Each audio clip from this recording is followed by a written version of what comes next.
आज के इस नए विश्लेषण में स्वागत है। सीधा मुद्दे पर आते हैं। आज हम एक ऐसे विषय की गहराई में जा रहे हैं जिसने पूरे देश को झकझोर कर रख दिया है।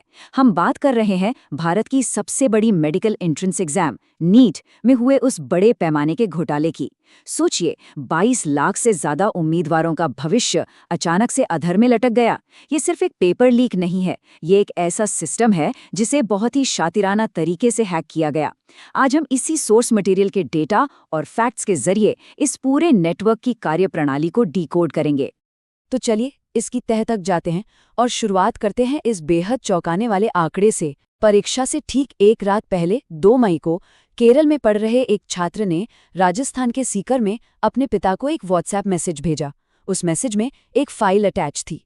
अब सुनिए, परीक्षा के बाद जब उन सवालों को असली पेपर से मिलाया गया तो जो नतीजा निकला उस पर यकीन करना सच में मुश्किल था। बायोलॉजी और केमिस्ट्री के पूरे 135 सवाल बिल्कुल उसी क्रम में मैच कर रहे थे। लिटरली एक कॉमा या फुल स्टॉप भी अलग नहीं था। मतलब ये कोई गेस पेपर नहीं था, ये पूरी तरह से लीक हुआ असली पेपर था जिसमें सवालों का एक अटूट सीक्वेंस मौजूद था। भाग 1, पेपर लीक नेटवर्क का नक्शा। आइए देखते हैं कि ये पेपर आखिर ट्रैवल कैसे हुआ। इतनी टाइट सिक्योरिटी के बावजूद ये पेपर आखिर कई राज्यों की सीमाएं पार करके कैसे फैल गया? इसकी पूरी फिजिकल जर्नी काफी हैरान करने वाली है। रिपोर्ट्स के मुताबिक ये खेल महाराष्ट्र के नासिक में एक ऑथराइज्ड प्रिंटिंग प्रेस से शुरू हुआ। वहां से पेपर की एक कॉपी निकाली गई और वो पहुंची सीधे गुड़गांव। अब गुड़गांव में शक से बचने के लिए इसे एक हैंड रिटन गेस पेपर का रूप दे दिया गया, जिसमें कुछ एक्स्ट्रा सवाल भी मिला दिए गए। और फाइनली ये पेपर राजस्थान के जमवा, रामगढ़ और सीकर जैसे इलाकों में डिस्ट्रीब्यूट होने के लिए पहुंच गया। एक स्टेट से दूसरे स्टेट तक का ये पूरा सफर एकदम वेल प्लान्ड था। अब देखिए, इस नेटवर्क के पीछे के लोगों ने तकनीक का किस लेवल पर इस्तेमाल किया, ये सच में चौंकाने वाला है। पकड़े जाने से बचने के लिए उन्होंने नॉर्मल मोबाइल फोन से तस्वीरें नहीं खींची। इसके बजाय हाई डेफिनेशन पोर्टेबल स्कैनर्स का इस्तेमाल किया। और डेटा ट्रांसफर को पूरी तरह से छिपाने के लिए उन्होंने नासिक के बाहरी इलाके में अपना खुद का एक शैडो सर्वर ही सेटअप कर लिया। ये सब सिर्फ इसलिए किया गया ताकि वो किसी भी रेगुलर इलेक्ट्रॉनिक मॉनिटरिंग सिस्टम के रडार पर ना आएं। ये कोई गली मोहल्ले की चोरी नहीं थी, ये एक प्रॉपर हाईटेक ऑपरेशन था। और ये टेबल इस अवैध नेटवर्क के भारी भरकम फाइनेंशियल स्केल को बहुत अच्छे से दिखाती है। नासिक में जिस पेपर की पहली फिजिकल कॉपी 1 लाख रुपए में खरीदी गई थी, वो गुड़गांव आते आते 15 लाख रुपए की सॉफ्ट कॉपी बन गई। फिर जमवा, रामगढ़ में लोकल डिस्ट्रीब्यूटर्स को यही पेपर 30 लाख रुपए में बेचा गया। इसके बाद सीकर के काउंसलिंग एजेंट्स ने इसे 5.5 लाख में खरीदा और अंत में जब ये छात्रों तक पहुंचा तो इसकी कीमत हो गई 50,000 रुपए प्रति कैंडिडेट। जैसे जैसे पेपर आगे बढ़ता गया, मुनाफे का ये खेल करोड़ों में पहुंच गया। भाग 2, संस्थागत इनकार और देरी। आगे देखते हैं कि सिस्टम का रिस्पॉन्स कैसा रहा। क्रिमिनल नेटवर्क की चालाकी तो एक तरफ है, लेकिन संस्थागत प्रतिक्रिया ने हालात को और भी खराब कर दिया। जब पहली बार लोकल पुलिस स्टेशन में इसकी शिकायत की गई तो उसे बस एक अफवाह बोलकर टाल दिया गया। लेकिन राज्य की जांच एजेंसी यानी एसओजी को इस संकट के विशाल पैमाने का एहसास तब हुआ जब उन्होंने व्हाट्सएप पर उस लीक हुए गेस पेपर को देखा।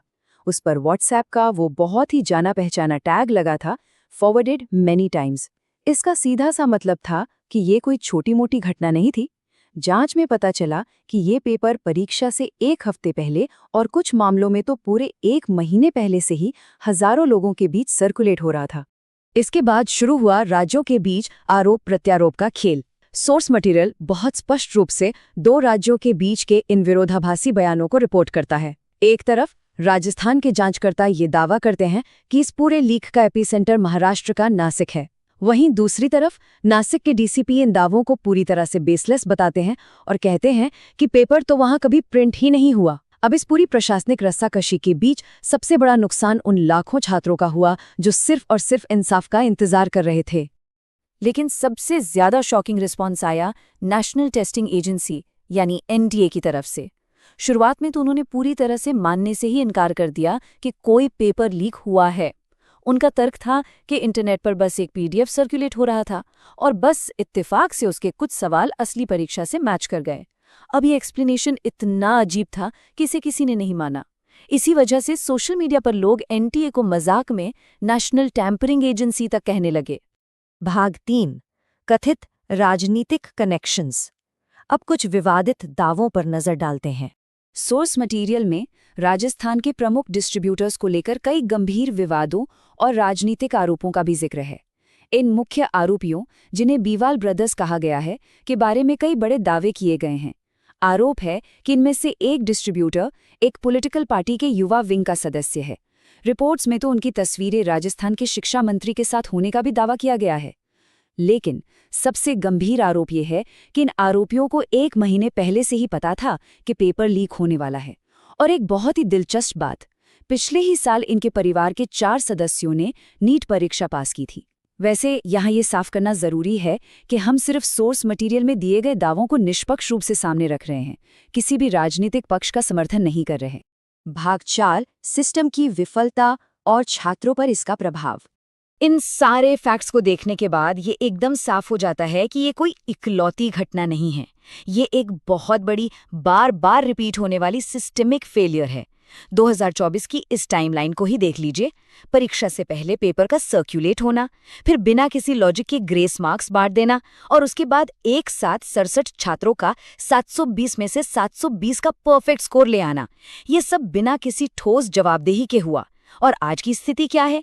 इतने हंगामे के बावजूद कोई भी स्ट्रक्चरल रिफॉर्म लागू नहीं किया गया है। ये समझौता की गई परीक्षाओं का एक ऐसा लूप है जो बस चलता ही जा रहा है। और इस पूरे घोटाले की सबसे बड़ी कीमत किसने चुकाई? उन 22 लाख छात्रों ने। ये सोचना भी डरावना है कि उस मेंटल, इमोशनल और फाइनेंशियल स्ट्रगल का क्या होता होगा जब सालों की कड़ी मेहनत को एक करप्ट सिस्टम पल भर में जीरो कर देता है। परिवारों ने कोचिंग के लिए लाखों रुपए बहा दिए, छात्रों ने अपनी नींद और सोशल लाइफ सब कुछ छोड़ दिया, और एंड में उन्हें क्या पता चलता है कि ये परीक्षा तो पहले से ही बिक चुकी थी। भाग 5, वैकल्पिक करियर विकल्पों की खोज। जब सिस्टम फेल हो तो आगे क्या? जब एजुकेशन का ऐसा ट्रेडिशनल सिस्टम फेल हो जाता है तो सोर्स मटेरियल एक बहुत ही क्रिटिकल सॉल्यूशन की तरफ इशारा करता है, एक सॉलिड प्लान बी का होना। सोर्स इस बात पर बहुत जोर देता है कि हमें सिर्फ सक्सेस के पीछे भागने के बजाय एक्सीलेंस यानी उत्कृष्टता का पीछा करना चाहिए। किसी भी एक परीक्षा पर, खासकर ऐसी परीक्षा जिसकी क्रेडिबिलिटी पर ही सवाल हो, अपना पूरा भविष्य दांव पर लगा देना कोई समझदारी नहीं है। ट्रेडिशनल डॉक्टर या इंजीनियर वाले माइंडसेट से बाहर निकलकर देखें तो दुनिया में ऐसे अनगिनत ऑप्शंस हैं। अगर हम सोर्स की 100 करियर गाइड पे नजर डालें तो टेक फील्ड में डेटा साइंस और यूआई डिजाइन जैसे बेहतरीन ऑप्शंस मौजूद हैं। एनवायरनमेंट के सेक्टर में देखें तो सस्टेनेबिलिटी और क्लाइमेट रिसर्च जैसे करियर बहुत तेजी से ग्रो कर रहे हैं। इसी तरह मीडिया और स्पोर्ट्स में भी कंटेंट क्रिएशन और स्पोर्ट्स एनालिटिक्स की भारी डिमांड है। ये कुछ ऐसे रास्ते हैं जहां कोई भी अपनी पर्सनैलिटी और इंटरेस्ट के हिसाब से एक शानदार करियर बना सकता है। और सबसे अच्छी बात, इसके लिए किसी एक दागी परीक्षा पर निर्भर रहने की जरूरत नहीं है। तो ये पूरा विश्लेषण हमें एक बेहद गंभीर और चुभने वाले सवाल के साथ छोड़ जाता है। क्या कभी हमारे इस एजुकेशन सिस्टम में कोई रियल स्ट्रक्चरल अकाउंटेबिलिटी तय होगी, या फिर समझौता की गई परीक्षाओं और पेपर लीक का ये साइकिल ऐसे ही चलता रहेगा? सोचने वाली बात है ना? इस विश्लेषण से जुड़ने के लिए बहुत बहुत धन्यवाद।